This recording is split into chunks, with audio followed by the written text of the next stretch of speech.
आज हम सब नेट अर्थात जेट के सिलेबस को ध्यानपूर्वक देखेंगे कि नेट के सिलेबस जेट को भी उसी में शामिल किया गया, अर्थात नेट और जेट का सिलेबस एक ही है। तो जो हिंदी की तैयारी कर रहे हैं जेट की परीक्षा के लिए, नेट की परीक्षा के लिए, उनके लिए ये वीडियो बहुत महत्वपूर्ण होने वाली है।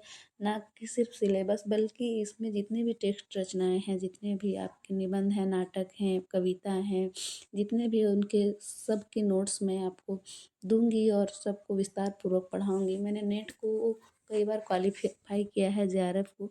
इससे मुझे आइडिया है कि नेट और जेट में किस तरह के प्रश्न पूछे जाते हैं। साथ ही साथ मैं आपको हाइलाइटेड नोट्स प्रोवाइड कराऊंगी। इसके लिए आप वीडियो को अंत तक देखें और मेरे चैनल को लाइक करें, सब्सक्राइब करें, ताकि इससे जुड़ी हुई कोई भी बात हम आसानी से कर सकें। सबसे पहले जो है हिंदी विषय, हिंदी नेट या जेट के सिलेबस में आप उसका सिलेबस देखिए और समझिए कि जो सिलेबस दिया हुआ है अपने आप में बहुत बड़ा है, बहुत बड़ा है। और फिर भी ना सिर्फ इसको बाहर बाहर पढ़ना है, बल्कि इसका विस्तृत अध्ययन, गहन अध्ययन करना है, क्योंकि अधिकतर जो हैं इनके प्रश्न बहुत ही डीप में पूछे जाते हैं, बहुत ज़्यादा अंदर जाकर प्रश्न पूछे जाते हैं।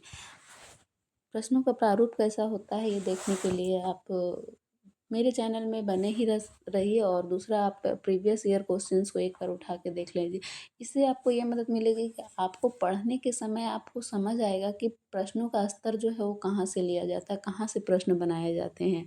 इसके लिए ज़रूरी है कि आप प्रीवियस ईयर क्वेश्चन पेपर को देखें, उसे सॉल्व करें। तो आइए हम हिंदी के सिलेबस को विस्तार पूर्वक देखते हैं कि क्या। सबसे पहले हिंदी भाषा और विकास। इसमें हिंदी की ऐतिहासिक पृष्ठभूमि, अर्थात हिंदी भाषा का विकास, जो उसका इतिहास है वो कैसे विकास हुआ है, उसका क्या क्या क्रम रहा है, प्राचीन भारतीय आर्य भाषाएं कौन कौन आई हैं, मध्यकालीन, सब में उनको डिवाइड किया गया है।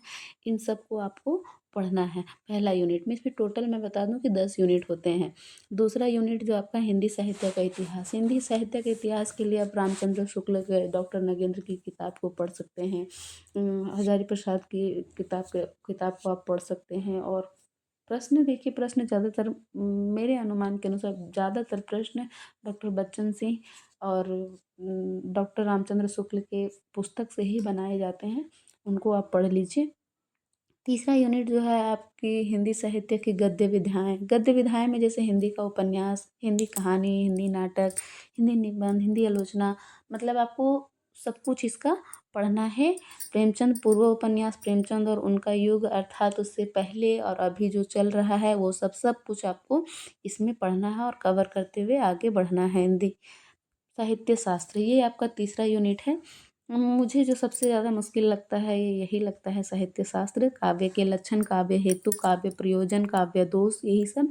टी.एस. एलियट, आई रिचर्ड्स, इनकी समीक्षाओं, प्लेटो, अरस्तु का आप नाम सुने होंगे, उन सब के बारे में पढ़ना है, सब कुछ जानना है। रूसी रूपवाद, नई समीक्षा आदि।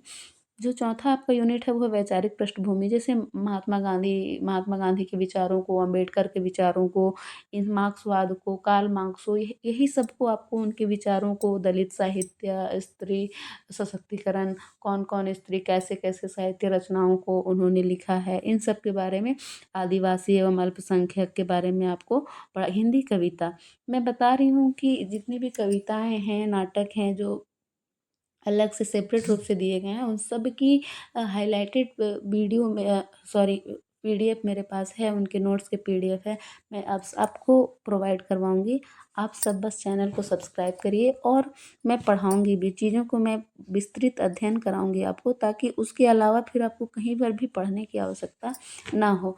देखिए, पृथ्वीराज रासो अपने आप में ये बहुत बड़े बड़े हैं दोस्तों, बहुत ज़्यादा, मतलब जैसे पृथ्वीराज रासो का आप रेवा तट लीजिए तो बहुत बहुत बड़ा है। आपको इसको पढ़ना, बीच से इसके लिए प्रश्न को चुनना कि कैसे प्रश्न बन सकते हैं, उन सब के लिए ज़रूरी है कि आप प्रीवियस ईयर क्वेश्चंस को देखें।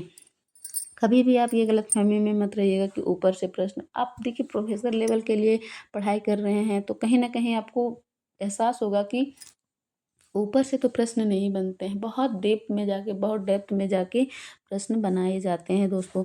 अमीर खुसरो की पहेलियाँ और मुकरियाँ, विद्यापति की पदावली, कबीर, कबीर को हमको पूरा पढ़ना है, जो हजारी प्रसाद द्विवेदी द्वारा लिखित बुक है उनके, कबीर दास, उसमें से आपको सारा कुछ पढ़ना है। जयसी ग्रंथावली, कि पद्मावत के नागमती वियोग खंड एक उसका अंश है, नागमती वियोग खंड का, उसको आपको पढ़ना है। मैथिली शरण गुप्त की भरत भारती साकेत, ये सब आपको पढ़ना है। सच्चिदानंद हीरानंद वात्स्ययन अज्ञेय की इतनी सारी कविताएं आपको पढ़नी है। कुछ कविताएं इनमें बहुत छोटी छोटी है, उन कविताओं को आपको पढ़ना होता है, उनका क्रम याद करना होता है। परीक्षा में आपको उसके क्रम पूछे जाते हैं।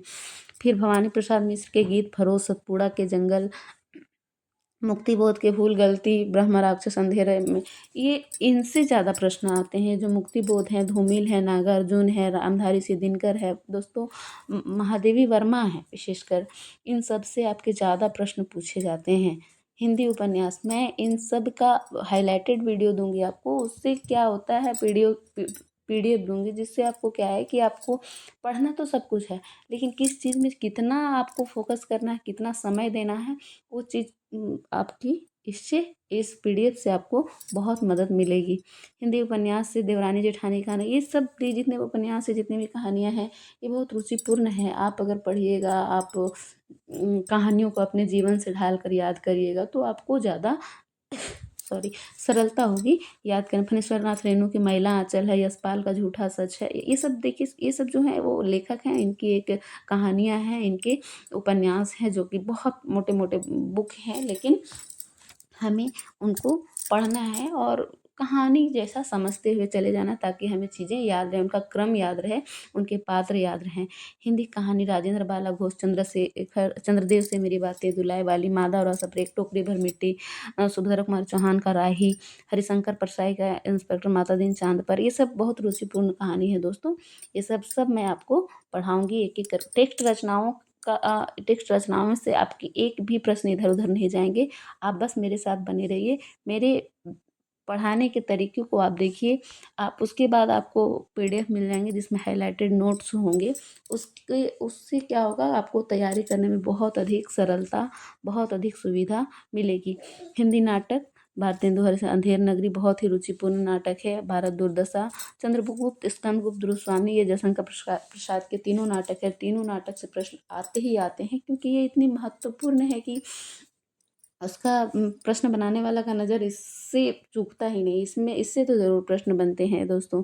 मनु भंडारी का महाभोज है, उपेंद्र नाथ का अंजू दीदी है, शंकर श्रेष्ठ का एक द्रोणाचार्य है। ये सब से आपके प्रश्न। अब हिंदी निबंध जो है आपकी इकाई 9 यूनिट 9 भारतेंदु हरिश्चंद्र का है, दिल्ली दरबार दर्पण, भारत राजनीति कैसे हो सकती है आपके। मैं बता दूं कि आपका सिलेबस से ही कितने प्रश्न आते हैं। जो दिया हुआ है उससे आपको पूछ लेंगे कि ये जो निबंध है, ये जो कहानी है, वो किस लेखक की है। चाहे आपके हिंदी निबंध में ये सबका क्रम पूछ लिया जाता है कि ये जो जितने भी निबंध हैं उनका क्रम क्या है, अर्थात उसका प्रकाशन वर्ष क्या है। आत्मकथा तथा जीवनी, आपकी जो लास्ट यूनिट है 10वीं यूनिट, इससे देखिए कि आपके राम वृक्ष बेनीपुरी की माटी की मूर्तें भी बहुत रुचिपूर्ण है। सबके माटी की मूर्ति में जितने भी राम वृक्ष बेनीपुरी जी, जितने भी उनके जीवन में जितने भी लोग आए हैं, उनसे जुड़ी वो अपनी यादों को उन्होंने उसमें साझा किया है। महादेवी वर्मा का ठकुरी बाबा है, तुलसी राम का मुर्दहिया है, शिवरानी देवी का प्रेमचंद घर में है, अज्ञेय का अरे आया और रहेगा याद, ये सब यात्रा वृतांत है। मेरी तिब्बत यात्रा, एक लेखक की डायरी, संस्कृति की 4 अध्याय, ये दिनकर की बहुत ही उपयोगी रचना है। कृष्णचंद्र का जामुन का पेड़, ये बहुत रुचिपूर्ण है दोस्तों, ये व्यंग्य रचना है जामुन का पेड़। हरिशंकर परसाई, भोला राम का जीव, रमनिका गुप्ता की आप हुदरी, हरिवंश राय बच्चन क्या भूलूं क्या याद करूं। तो आप देख चुके कि ये यूनिट में कितना कुछ है। सिर्फ आप अभी सिलेबस देखिएगा तो आपको बहुत कुछ कम समझ में आएगा, लेकिन मैं ये बता दूं कि सर, तैयारी करने से पहले सिलेबस को जानना, उसको समझना बहुत ज़रूरी है। सिलेबस क्या है, हमें एक दिशा प्रदान करता है कि हमें कितना पढ़ना है, किस में कितना पढ़ना है और किस प्रकार से तैयारी करनी है। तो आप सिलेबस को भली भांति समझ गए होंगे, ऐसा मैं उम्मीद करती हूँ दोस्तों। और मैं एक एक टेक्स्ट रचनाओं को मैं पढ़ाऊँगी, और पढ़ाने के पश्चात आप साफ